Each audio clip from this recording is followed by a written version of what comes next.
Você que tá aí curtindo esse podcast, você tem caspa?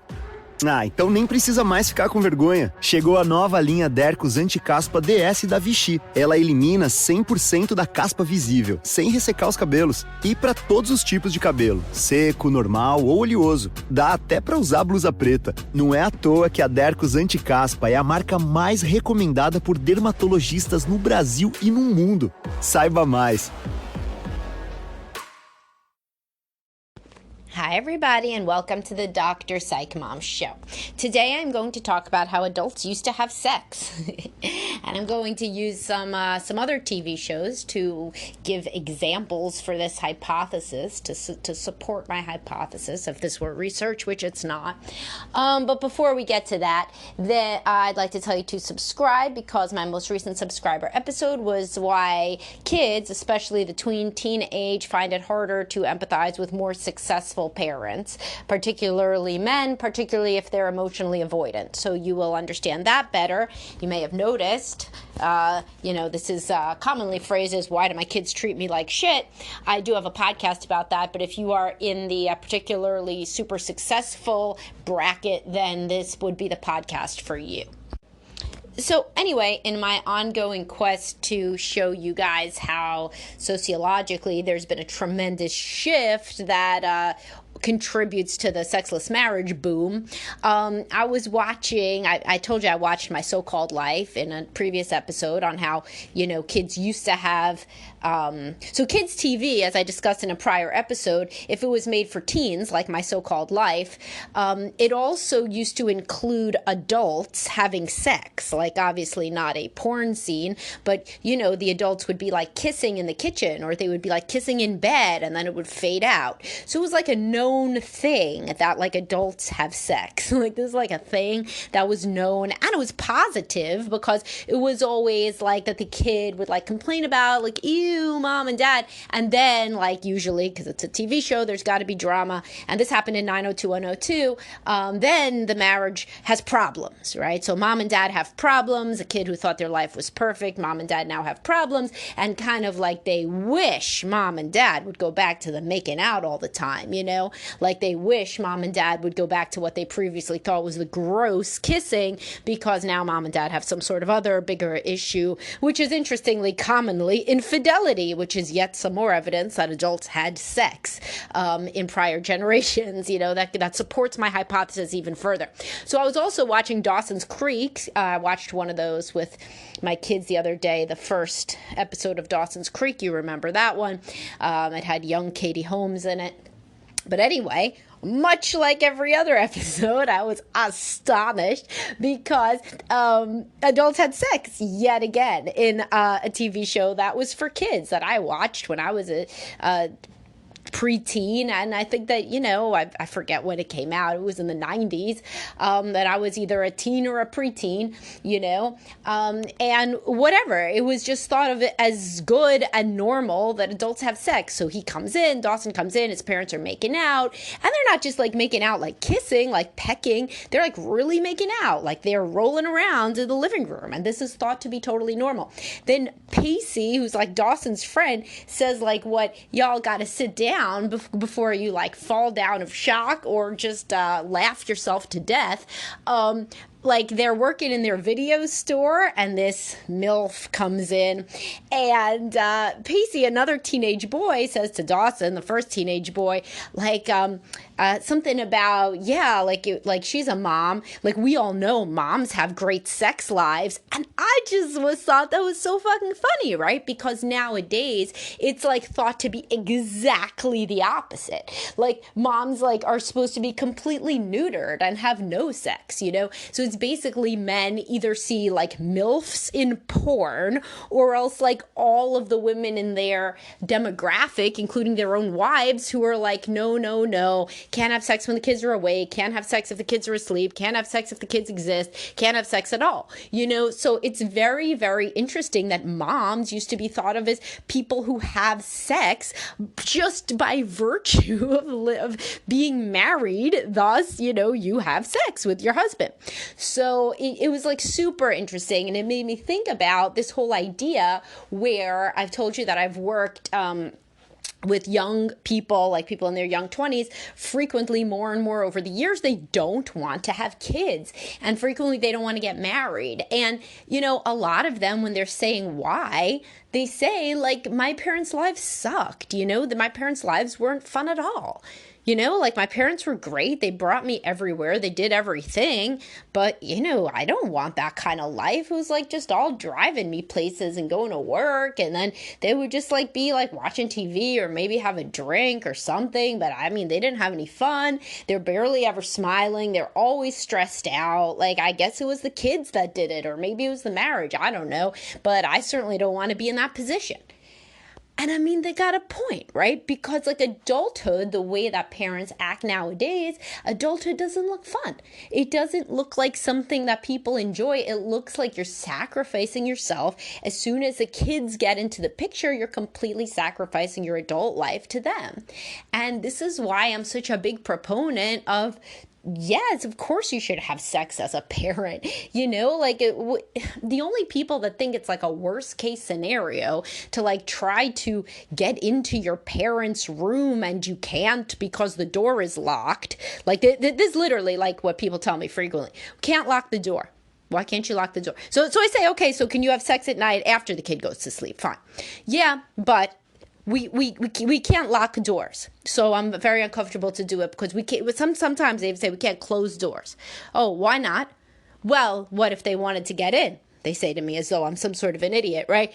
So I say, well, they would knock, So no, we don't have any closed doors in our house. It's not a closed door house. What the fuck? Then what's not a closed door house? It's like a monastery, Like, why have any privacy? You're not supposed to be having sex, not supposed to be jerking off. That's called a convent or a monastery. In a house with an adult couple that's supposed to be having an intimate relationship, I totally get how it'd be super traumatizing for your kid to see like mom and dad having sex. Totally with you, Yes, that is really, really inappropriate, 100%. What's not traumatic? What's not traumatic is having to knock. Like, that is not traumatic. That shows, like, oh, hey, like, we are all separate people. We have boundaries. Like, it would be as crazy as people saying, like, I don't close the door when I poop because, like, my kid has to be able to get in. No, they don't. They don't have to get in there while you poop. No, they don't. That's completely, you be private, about your bodily functions. Totally normal, and so think about it. Now think about going back to how you grew up, right? The only parents or the only people now, adults who now have kids, so the only parents now who are traumatized by the idea or think their kids would be traumatized by the idea of having to knock are people who were raised in extremely dysfunctional families. So so the couple that are possible are either people who saw some sort of horrible, overly sexualized behavior between their parents that was super traumatizing. So they don't want to in any way have any, anything, quote, inappropriate happening in their house at all. So there are people who are totally traumatized by their parents having like loud sex, the doors half open, constantly making sexual jokes, innuendos, making comments even in front of the kids' friends, just super sexualized behavior, generally done by pretty narcissistic people. So those sometimes become parents who don't want to have sex anywhere near and want the kid to know that they are always the center of attention because these people themselves felt correctly that they were shunted to the side in favor of their parents' adult, interests, right? So definitely in that case, I see where it comes from. It's still no healthier, right? Because then you're completely enmeshed and codependent with your kid that doesn't understand what a closed door is. That's not helpful. But I get where it comes from. It just means that you would have to work on resolving those childhood issues. And then there are people in another camp who are just repeating what they saw, whose parents were basically ahead of the curve, helicopter parents and sacrificial parents before any such existed, and who didn't have any closed doors in their house, which basically means you had a house where you had a sexless marriage between your parents who were ahead of the time, because rates of sexless marriages have gone up now. But your parents in this situation where you're just replicating what you saw, they never had any closed doors because they were never having sex, and they were obsessed with the kids and totally child-centered, and you just learned that that's the way to be, so then you're replicating the same thing. So in that case, your parents did not fall into the bucket of people that I'm talking about in this podcast who were likelier to have sex in previous generations. Your parents had sexless marriage even, whenever you were young, which there were lower rates then, but of course there were still sexless marriages because there were still dysfunctional marriages because people still had problems, right? In every generation. So anyway, those are the two kinds of people that don't like to close doors, and that's super unhealthy, obviously, for the marriage, because the marriage, there should be a lot of parts of your marriage that can't happen in front of your kids, right? And so if you're never allowed to be away from your kids, then you see logically that you can't have a marriage between two adults, because the full breadth of what an adult does with another adult, whether that is an emotional conversation or a physical touch or sexual touch, cannot happen in front of kids. And if kids can come in at any moment, then you can't have an adult relationship. And many people don't. And then the marriage, it's so, very sad, very tragic, but then they divorce, because they never got any couple time. And then everything was about the kid, but all of a sudden the kid has to go between two homes, which is a lot more stressful, quite honestly, than if you had just shut the door and they learned to knock. But anyway, that is an aside, but I feel like a very, very helpful and important aside. But back to the point is that you used to have a template for becoming a sexual adult, and it was usually seeing your parents, or even just seeing parents on television, or seeing your friends' parents. It used to be a known thing that when you're older, you get to go to parties, you get to make money, you get to do what you want. You can watch TV when you want. You could talk to your friends on the phone if you want. You can meet up with your friends. You could go for drinks, and you could have sex. You could do all those things. And so that was a draw for adulthood. Now, remember, your child's going to be an adult for most of their life. So better than making their childhood a romp through the peonies, we would like to make their adulthood something good, because they're going to be adult a hell of a lot longer than they're going to be a child. Ideally, both are good, right? The childhood and the adulthood. But if everything is about the childhood and keeping the child like innocent and happy, and they get every single thing that they want and our attention 100% of the time, then what we're forgetting is getting sacrificed is the fact that they do not see any example for a happy adult living an adult life. And then when they hit adulthood, there's frequently, arrested development, and failure to launch. They want to keep being a kid because they don't associate adulthood with anything positive. It's interesting, like even like people are so into the idea of kids staying younger, and it's really jumped the shark, quite honestly. Like, sure, for example, all these memes that were proliferating around Halloween were like if a 16-year-old comes to your door and asks for candy, you should just give it to them, be so happy that they still want to be a kid. It's like, yeah, I guess. I think it's a little weird, really, quite honestly, they're an adult. That's somebody who could be like a lifeguard. There's somebody who could be a babysitter, there's somebody who could be working full time.